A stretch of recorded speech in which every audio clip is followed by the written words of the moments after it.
okay, the gardener said it's dying. If you don't knock it down, it's going to land on your roof.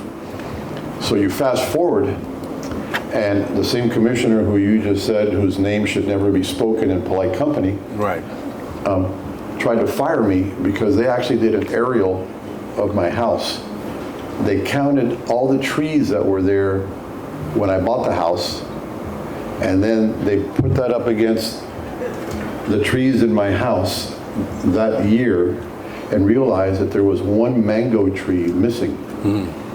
Nobody could produce the tree permit that allowed me to knock down the mango tree. We're in the middle of COVID. So what happens? Somebody puts, for those of you in construction, you know, those big white cardboard things that says, you know, you are a criminal. Right. Okay, they put one of those in my house because there was no tree where a tree used to be. Then they sent the arborist section of the city, which by the way is going to be number one, gone. We have a group of people who all they do is go around and count trees. So they wanted to come into my backyard with a map so that they could plot every tree in my backyard for future reference in case they wanted to come back and inventory my trees again. And then for the tree that was missing, they wanted me to replant either 4 or 5 trees of their choosing in places of their choosing.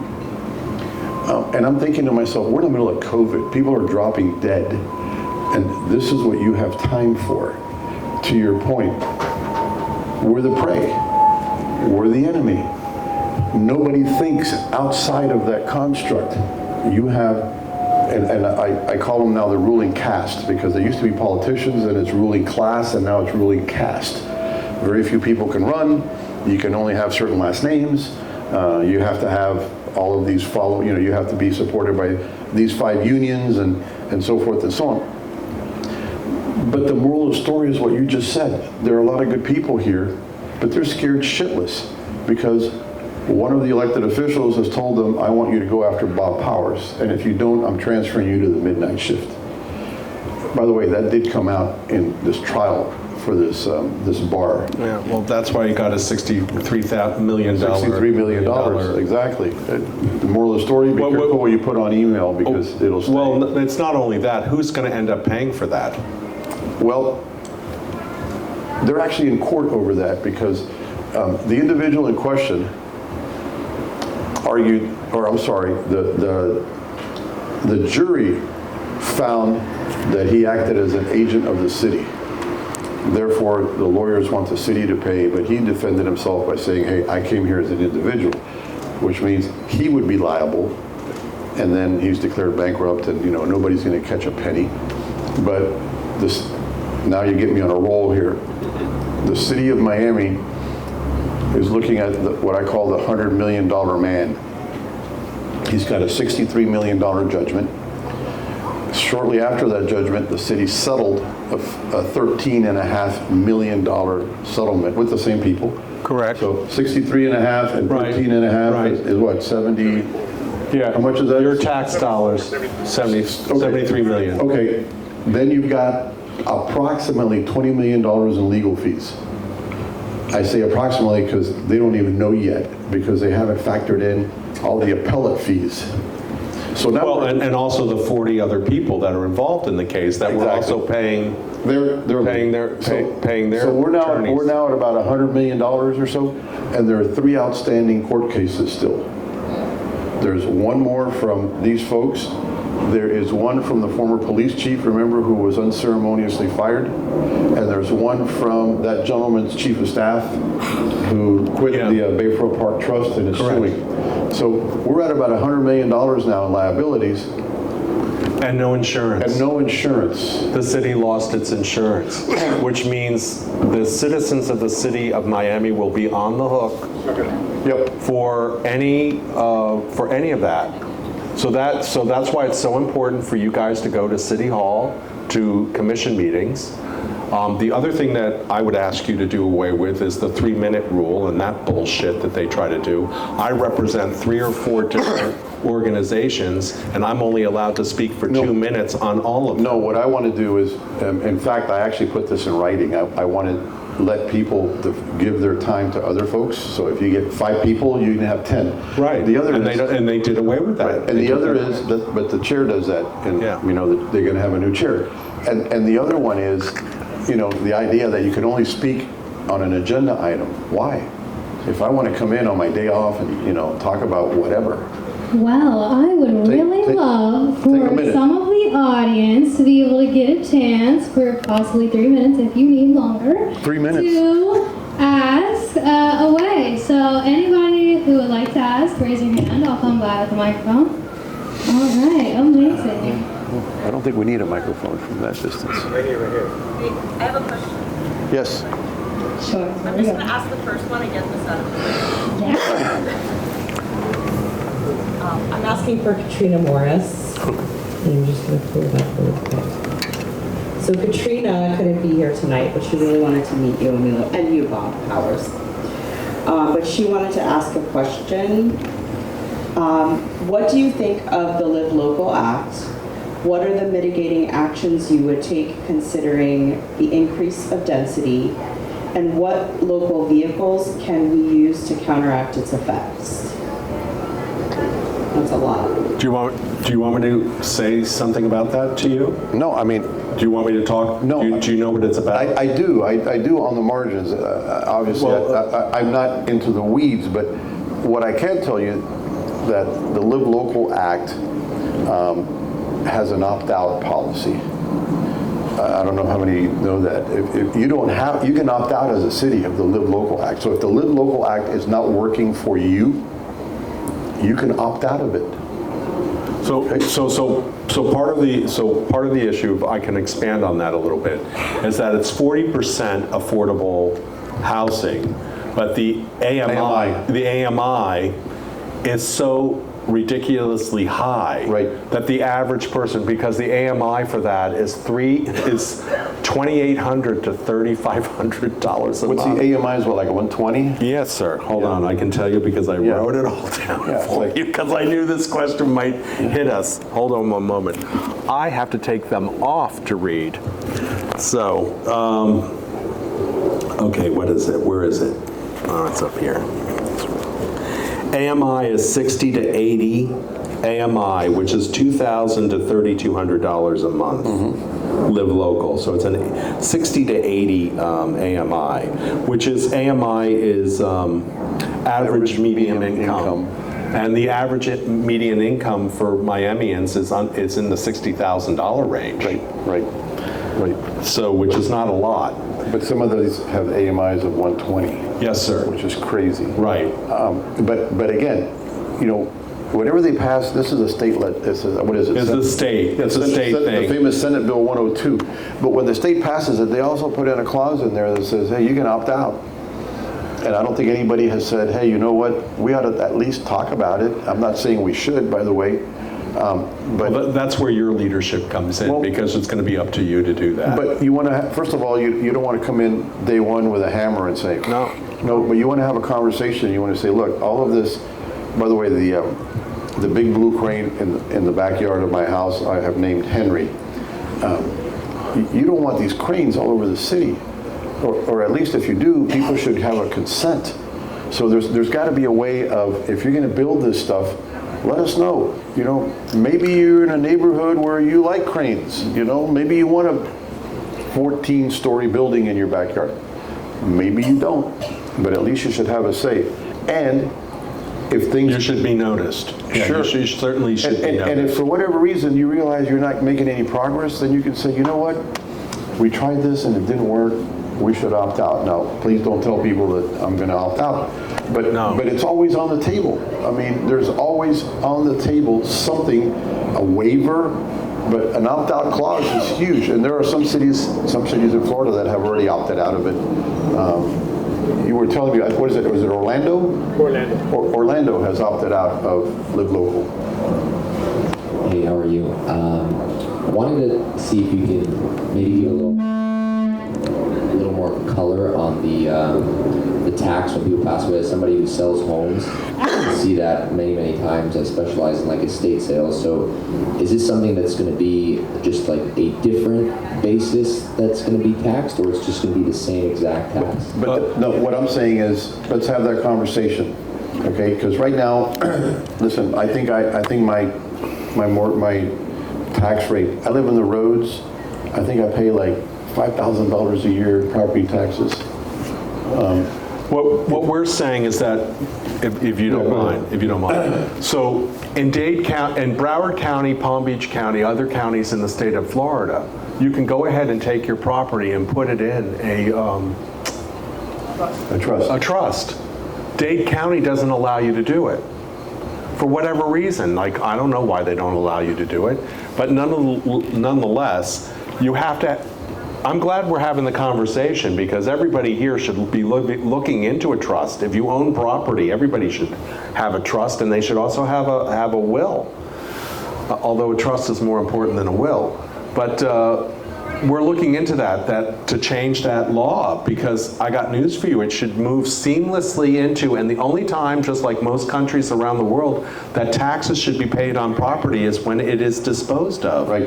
when it's sold, and then the property moves up into the next thing. As opposed to being inherited. Absolutely. So, children, or even a lover, or somebody you want to leave it to, or in your trust, shouldn't be at the burden of coming up with that. But your question is one that those are the fine details that you would have to negotiate, right?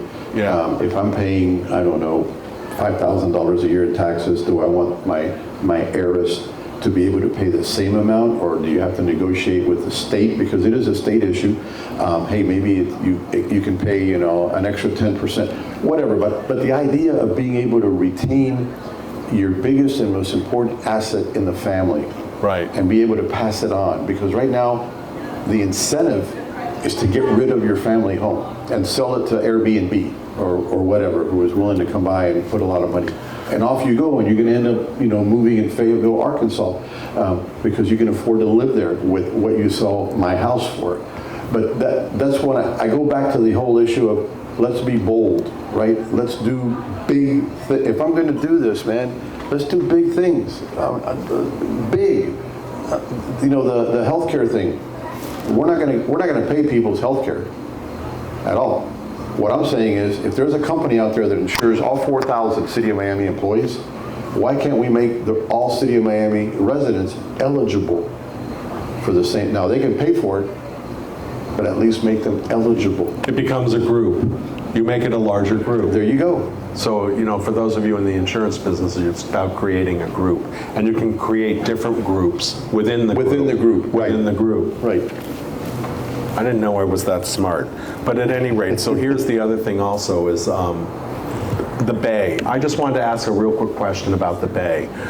We're concerned, anybody who lives in the Upper East Side or anybody who lives along the waterfront is very concerned about the bay and the waterfront. As you know, we've had some major issues, mostly from cities to the north that don't have sewers, Yes. things of this nature. But we still have our own problems here, especially the north fork of the river, Flushing, when FDOT and the Army Corps of Engineers get together and flush that and all the garbage and everything that they flush out into the bay.